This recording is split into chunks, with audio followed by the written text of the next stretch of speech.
नमस्कार किसान भाइयों, आप देख रहे हैं किसान धरोहर बुलेटिन। आइए जानते हैं 10 मई से 16 मई 2026 तक की खेती बाड़ी मंडी भाव और सरकारी योजनाओं से जुड़ी इस हफ्ते की बड़ी खबरें। सबसे पहले बात जैविक खेती की। हरियाणा सरकार अब जैविक खेती करने वाले किसानों को 5 साल तक 10,000 प्रति एकड़ का अनुदान देगी। इस योजना का उद्देश्य किसानों को रसायन मुक्त खेती की ओर बढ़ावा देना और लागत कम करना है। अब मंडियों से जुड़ी बड़ी खबर। HSAMB ने 10 जिलों की मंडियों में जैविक उपज के लिए अलग स्थान और लैब की व्यवस्था शुरू की है। इससे किसानों की फसल की गुणवत्ता जांच आसान होगी और बेहतर दाम मिलने की उम्मीद बढ़ेगी। सूरजमुखी किसानों के लिए राहत भरी खबर। राज्य में 17 सूरजमुखी खरीद केंद्र घोषित किए गए हैं, जहां MSP 7,721 प्रति क्विंटल तय किया गया है। सरकार का कहना है कि खरीद प्रक्रिया जल्द और पारदर्शी तरीके से पूरी की जाएगी। खरीफ 2026-27 को लेकर भी बड़ा अपडेट आया है। सरकार ने 14 फसलों के MSP में बढ़ोतरी की है, जिसमें सूरजमुखी पर 622 प्रति क्विंटल की सबसे बड़ी बढ़त दी गई। हालांकि कई किसान संगठनों का कहना है कि बढ़ती लागत के मुकाबले यह बढ़ोतरी अभी भी कम है। अब बात मंडियों के ताजा हाल की।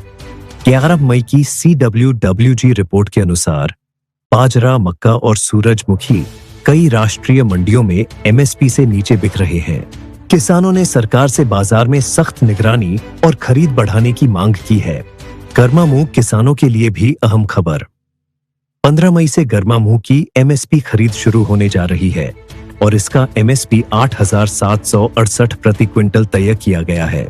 सरकार को उम्मीद है कि इससे किसानों को बेहतर कीमत और सीधा लाभ मिलेगा। अब चलते हैं नूंह जिले की ओर।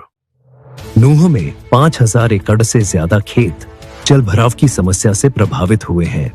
किसानों ने फसल नुकसान का सर्वे कराकर जल्द मुआवजे की मांग उठाई है। इसी बीच राहत के तौर पर सरकार ने बड़ा फैसला लिया है। नूंह जिले में 50 नए ट्यूबवेल मंजूर किए गए हैं ताकि खेतों से पानी निकाला जा सके। प्रशासन का कहना है कि इससे आने वाले दिनों में जलभराव की समस्या कम होगी। अब मौसम से जुड़ी जरूरी चेतावनी। 16 मई से लगातार 5 दिनों तक हरियाणा में तेज गर्मी और लू चलने की संभावना जताई गई है। कृषि विशेषज्ञों ने किसानों को दोपहर में खेतों में कम काम करने और फसलों में हल्की सिंचाई की सलाह दी है। अंत में MSP बढ़ोतरी पर किसानों की प्रतिक्रिया। मक्का और मूंग किसानों में MSP बढ़ोतरी को लेकर नाराजगी बढ़ रही है। किसानों का कहना है कि डीजल, खाद और मजदूरी की बढ़ती लागत के मुकाबले MSP में बढ़ोतरी पर्याप्त नहीं है। फिलहाल इतना ही। खेती बाड़ी, मौसम और मंडी भाव से जुड़ी हर सटीक जानकारी के लिए जुड़े रहिए किसान धरोहर बुलेटिन के साथ।